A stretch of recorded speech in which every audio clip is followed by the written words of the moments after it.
দর্শক এই মুহূর্তে জাতীয় বার্ন ইনস্টিটিউটে আছেন সহকর্মী এস.এম. আরিফ, যুক্ত হচ্ছে তার সাথে। আরিফ, মর্মান্তিক এই দুর্ঘটনায় দগ্ধদের চিকিৎসার বিষয়ে আর কি তথ্য আছে আপনার কাছে, জানাবেন আমাদের।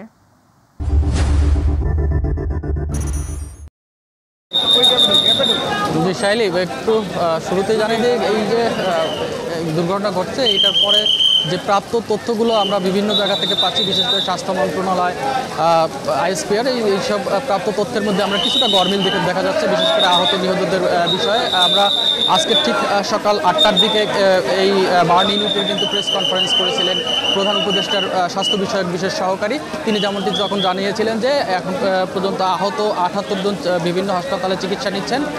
পাশাপাশি তিনি মৃতের সংখ্যা জানিয়েছিলেন 28 জন।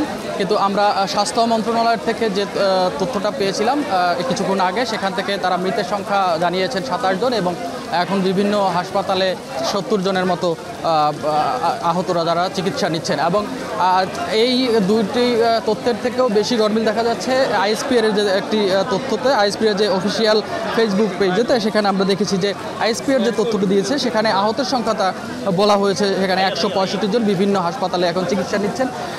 আর এখানে নিহতের সংখ্যা সেখানে আইএসপিআর জানিয়েছেন 31 জন। তবে এই তথ্যের গরমিলটা কেন হয়েছে সেটা আমরা জানি না, বা স্বাস্থ্য মন্ত্রণালয়ের স্বাস্থ্য উপদেষ্টা যিনি রয়েছেন তিনি কিন্তু এখন এই বার্ন ইউনিটে রয়েছেন। তিনি বিকেল 3টার দিকে আমরা জানি যে এখানে একটি প্রেস কনফারেন্স হবে, সেখানে তিনি কথা বলতে পারেন, তার কাছে হয়তো বা এই তথ্যগুলো আমরা জানতে পারবো যে আসলে এই গরমিলটা কেন হয়েছে বা আসল সত্যিকারের তথ্যটা কি।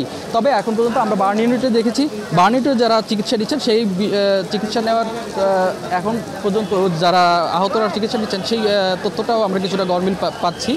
যেমন স্বাস্থ্য মন্ত্রণালয়, স্বাস্থ্য ও পরিবার স্বাস্থ্য উপদেষ্টা, প্রধান উপদেষ্টা স্বাস্থ্য সহকারী বিশেষ সহকারী, তিনি যেমনটি জানিয়েছিলেন যে বার্ন ইউনিটে 28 জন চিকিৎসা নিচ্ছেন এখন। তবে আমরা আইএসপিআর থেকে জানতে পেরেছি যে তথ্য থেকে এখানে 46 জনের মতো চিকিৎসা নিচ্ছেন। তো এই তথ্যটি আসলে গরমিল দেখা যাচ্ছে। তবে আমরা যেটি বলছি যে স্বাস্থ্য উপদেষ্টা বা অন্য কেউ কথা বললে পরবর্তীতে সেটি আরও ক্লিয়ার হওয়া যাবে, কতজন আসলে সত্যিকার এখন পর্যন্ত আহত চিকিৎসা নিচ্ছেন এবং কতজন আসলে নিহত হয়েছেন।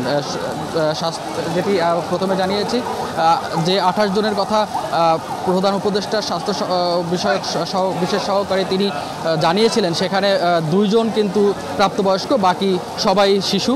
এবং সেই আপনি জানেন যে এই দুর্ঘটনা একটি প্রাইমারি স্কুলের ভবনে, মাইলস্টোন যে প্রাইমারি বিভাগটি রয়েছে সেই বিভাগের ভবনে এই দুর্ঘটনাটি ঘটে।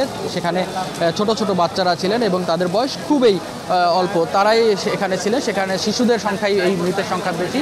আমরা পরবর্তী হয়তো সংবাদে এই তথ্যগুলো আরও ভালোভাবে ক্লিয়ার করে জানাতে পারবো কতজন এখন পর্যন্ত নিহত হয়েছেন এবং আহত কতজন চিকিৎসা নিচ্ছেন। তো এই ছিল আমার কাছে সর্বশেষ। আরিফ, আপনাকে ধন্যবাদ। দর্শক, আমাদের সাথে যুক্ত ছিলেন আমাদের সহকর্মী এস.এম. আরিফ, জাতীয় বার্ন ইনস্টিটিউট থেকে, জানাচ্ছিলেন সেখানকার সবশেষ পরিস্থিতি।